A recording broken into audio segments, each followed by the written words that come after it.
అదే RTV app వార్తల్ని క్షణాల్లో చదివే అవకాశం ఉంటుంది. ఒక న్యూస్ పేపర్, ఒక టెలివిజన్ ఛానల్ మీ చేతుల్లో ఎప్పుడూ ఉంటాయి.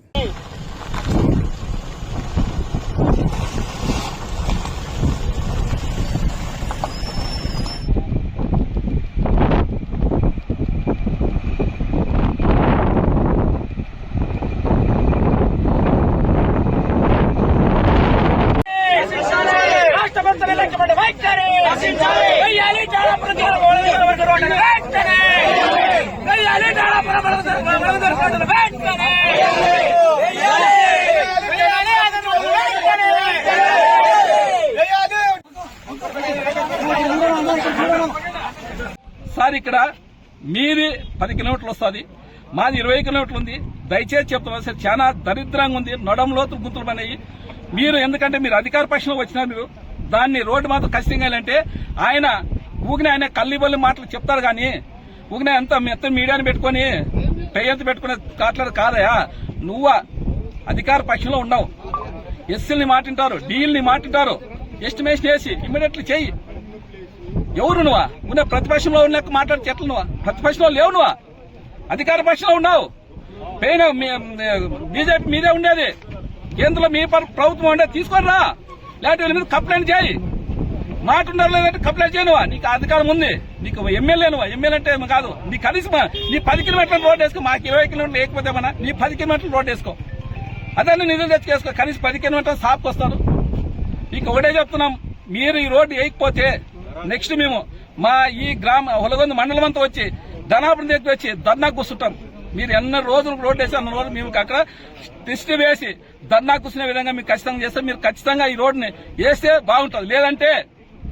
లేదంటే పవన్ కళ్యాణ్ ఆఫీస్ కన్నా ముట్టడేస్తామనే విధంగా మీకు చెప్తున్నాం. ఎందుకంటే మా ఆలూరు కాన్స్టిట్యూన్సీ మొత్తం ఒక దగ్గర కాదు, ఇది ఒకటే కాదు, ప్రతి గ్రామంలోన మీరు రాండి. మీరు కలెక్టర్ సార్ కానీ ఎన్నోసార్లు చెప్పిన రిక్వెస్ట్ చేసిన సార్, మీరు మా ఆలూరు కాన్స్టిట్యూన్సీకి ఒకసారి విజిట్ చేస్తారు. మీరు విజిట్ చేస్తారు, చాలా దరిద్రంగా ఉన్నాయి సార్ అంటే ఆయన ఏమంటాడు, మీకు మీ తాలూకే కదా, నువ్వు చెప్పిన దానికి కదా 20 కోట్లు ఇచ్చిన అంటాడు ఆయన. 20 కోట్లు ఇచ్చిన నేనేం చేయలేదు సార్, నాకు ఎవరైనా చేసేది ఒకటే. 20 కోట్లు ఇచ్చిన వద్దాం లేదు, అవన్నీ వేసిన రోడ్లు మామూలు బీటీ రోడ్లు లేవు సార్. ఎక్కడ చూసినా చాలా మాకలు ఏ గ్రామానికి పోలేనా నాకు గంట పడుతుంది సార్. ఏ గ్రామంలో 10 కిలోమీటర్లు పోయినా దాదాపు అర్ధ గంట పడుతుంది సార్. మీరు ఒకసారి విజిట్ చేయని చెప్పాను కలెక్టర్ గారు. నేను పోయినప్పుడు కలెక్టర్ సార్ కొట్టే రిక్వెస్ట్ చేస్తాను సార్, మా ఆలూరు కాన్స్టిట్యూన్సీ ఒకసారి విజిట్ చేస్తానంటే ఆయన వస్తాను అంటారు. ఇట్లా సంవత్సర కాలం గడిచిపోయింది. మీ కూటమి ప్రభుత్వం కొట్టే చెప్తున్నాం, ఖచ్చితంగా మీరు రోడ్డు ఇమ్మీడియట్లీ చేస్తే బాగుంటుందనే విధంగా మేము కోరుకుంటున్నాం. 13 నెలలు అయింది నేను ఎమ్మెల్యేగా గెలిచినప్పటి నుంచి ఈ ధనాపురం హొలగొంద రోడ్డు.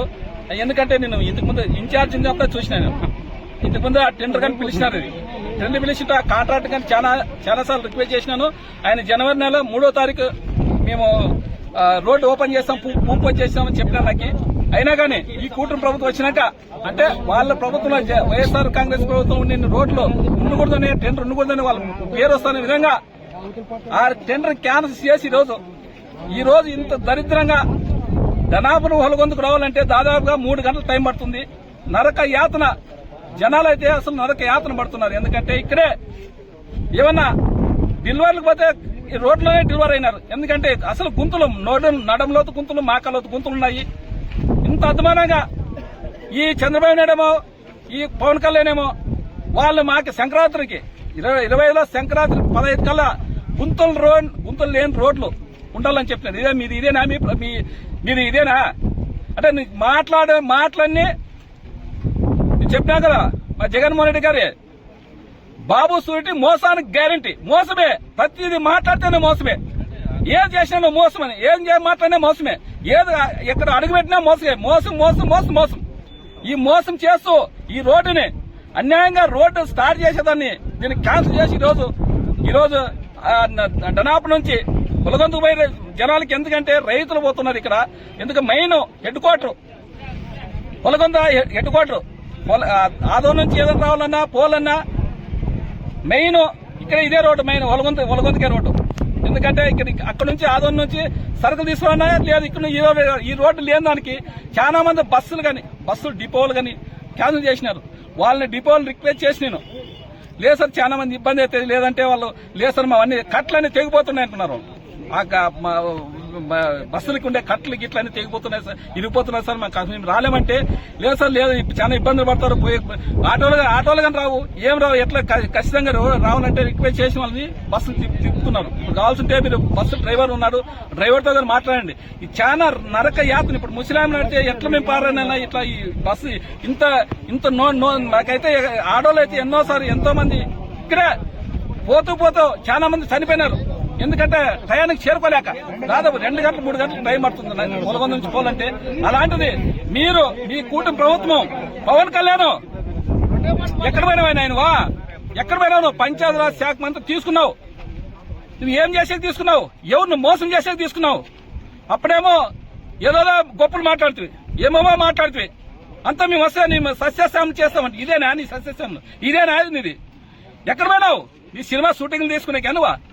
నువ్వు సినిమా షూటింగ్లు తీసుకునేవాడు నీ రాజకీయానికి పనికిరావు. ఎప్పుడు రాజకీయ నాయకుడు అంటే ప్రజల్లో ఉండాలా, ప్రజల్లో ఉండే ప్రజల సమస్యలు తెలుసుకోవాలా. నువ్వు సినిమా షూటింగ్లు తీసుకునే డిప్యూటీ సీఎం అయింది. అది పంచాయతీరాజ్ శాఖ అంటే ఎంత ముఖ్యమైనది. అది నిధులు లేవు, నువ్వు పంచాయతీరాజ్ శాఖ మంత్రిగా నేను వస్తే ఖచ్చితంగా ఎప్పటికప్పుడే నెలకోసారి డబ్బులు ఇస్తాను. ఎక్కడ పోయే డబ్బులు నీవి? ఏం చేసిన డబ్బులు? సంవత్సరానికి 1,61,000 కోట్లు అప్పు చేసినారు. ఎక్కడ పోయి ఇవన్నీ ఎవరు తిన్నారు? పవన్ కళ్యాణ్ 80,000 కోట్లు, నువ్వు చంద్రబాబు 80,000 కోట్లు తిన్నారా? ఏ డెవలప్మెంట్ చేసినావు? ఎక్కడ రోడ్లు వేయలే మీరు, ఎక్కడ సంక్షేమ పథకాలు వేయలే, ఆ సూపర్ 6 సంక్షేమ పథకాలు వేయలేదు. ఇవన్నీ ఏం చేసినట్లు మీరు? డబ్బులు ఎక్కడ పోయినట్లా? పోని అమరావతిలోనేమన్నా డెవలప్మెంట్ చేసిన అంటావా? ఆడంగా ఒక కిటికి కనవలేదు. ఒక కిటికి వేసింటే ఒట్టు మీరు కావాల్సింటే మనందరూ పోదామండి. ఒక ఇటుక వేయలేదు, ఒక కడ్డీ రాడ్ పెట్టలేదు, ఒక సిమెంట్ గంప వేయలేదు. మరి ఎక్కడ పోయినట్లు నిధులు? 1,60,000 కోట్లు. మీ ప్రజలకు సమాధానం చెప్పాలా? నీ కల్లి బెల్లి మాటలు ఇందులో జనాలు ఇప్పుడు చాలా అప్డేట్ లో ఉన్నారు. సోషల్ మీడియా చాలా స్ట్రాంగ్ గా ఉంది. మీరు ఏం చేసినా మీరు అబద్దాలు ఇంతకు ముందులాగా మాదిరి ఈ TV5, ABN, టీవీ ఈనాడు మీరు ఏమి అబద్దాలు చెప్తే నమ్మే పరిస్థితుల్లో లేరు జనాలు. ప్రతి ఒక్క చేతిలో చెల్లుంది. మీరు ఏం చేసిందో కనబడుతుంది. మీరు ఏదో మంచి ప్రభుత్వం అని మీరు అనుకుంటే కాదు. మీరు ఖచ్చితంగా ఈ ధనాపురం హొలగొంద రోడ్డు ఖచ్చితంగా నిధులు ఇడిసి టెండర్ వేసి ఖచ్చితంగా ఇమ్మీడియట్లీ వర్క్లు అయిపోతే ఈ ప్రజలు కొంత అంత బాగుపడతారనే విధంగా చెప్తున్నాము. ఎందుకంటే ఇట్లా రాకుండా ఎక్కడో రౌండ్ తిరిగి ఆలూరు నుంచి అట్లా వచ్చి ఎలాంటి నుంచి వస్తున్నారు హొలగొంద రావాలంటే. ఇంత లాంగ్ పోవాలంటే ఎప్పుడు ఎన్నాళ్ళు తిరుగుతారు. మరిన్ని వీడియోస్ కోసం ఛానల్ ని సబ్స్క్రైబ్ చేయండి. లేటెస్ట్ అప్డేట్స్ కోసం వాట్సాప్ ఛానల్ ని ఫాలో చేయండి. అండ్ లింక్ డిస్క్రిప్షన్ లో ఉంది.